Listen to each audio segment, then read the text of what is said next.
I'm with Jack Ames, Defend Life. Defend Life is an activist organization, actually get out there and do things, and probably to the dismay. The consternation of our pro-abortion enemies, hopefully. Consternation, there you go. Yeah, hopefully we're giving them fits. Right. And there's the Face the Truth tour coming up soon, and that's something that causes a lot of trouble, doesn't it? Absolutely. Actually, July 27th through July 31st, we're going to have our 9th annual Maryland Face the Truth tour. So those 5 days will go out to 3 heavily trafficked sites, and we have pictures of aborted babies, especially second and third trimester aborted babies.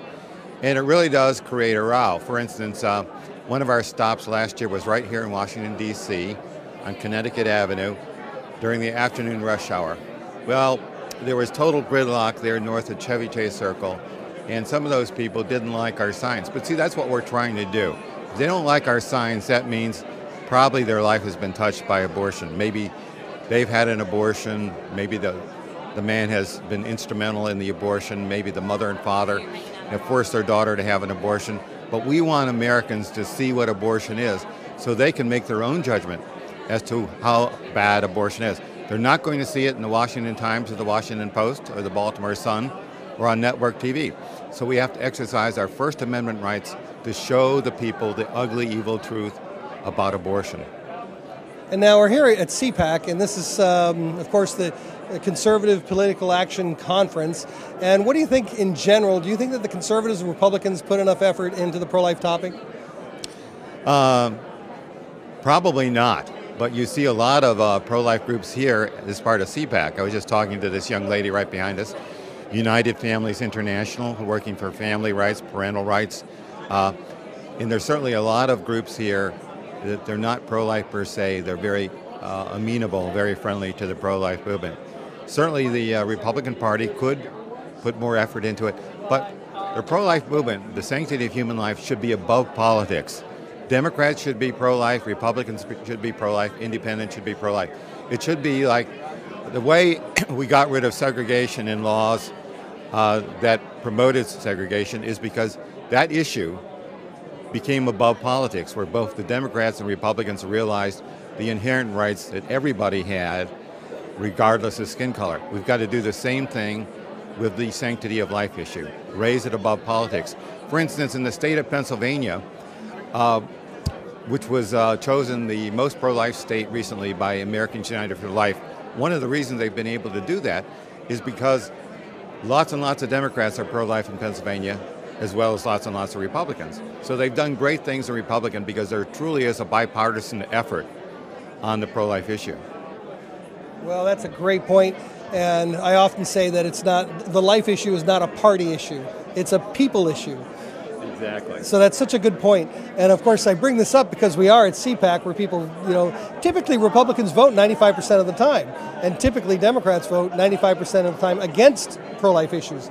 So, I'm just kind of, what can I say? I'm kind of egging it on that, Republicans need to do more. If they claim to be pro-life, and many of them are, they need to do more to help us in this battle. Absolutely. It was pretty true during the Bush administration, is in year 2000 and year 2004. Oh boy, those Bushites really needed the pro-lifers. But once Bush was elected and reelected, we hardly heard a chirp. I mean, there was this person, what was Meyer's first name? Nobody will ever remember. But George Bush had the audacity to nominate this woman who had no credentials, certainly was not pro-life, to the Supreme Court. Because pro-lifers and conservatives squawked, he withdrew her nomination. But we really got very little from George Bush. Very little substance. Well, and I think it was Jocelyn Myers. And on top of that, there were many people in his cabinet and close to him in his administration who were pro-abortion. So, I really had something to say about that, and I think that we need to stay on it. And we can't let this topic go, can we? Absolutely not. And maybe now that we're the minority party, good things will happen, because we don't have to cotton up to President Bush, former President Bush now. We can be sort of relentless and maybe a little bit more bold in what we do in our initiatives. One of the other things we do besides Face the Truth is known as GAP, Genocidal Awareness Project. GAP is the college campus version of Face the Truth. We take these large banners, about 4 foot by 8 foot, and they dramatize what abortion is, and they show pictures of other Holocausts, like the Nazi Holocaust, or Rwandan Holocaust, and so forth. We set them up in the middle of college campuses, and the impact is tremendous. Why can we do that? Because this still is the United States of America.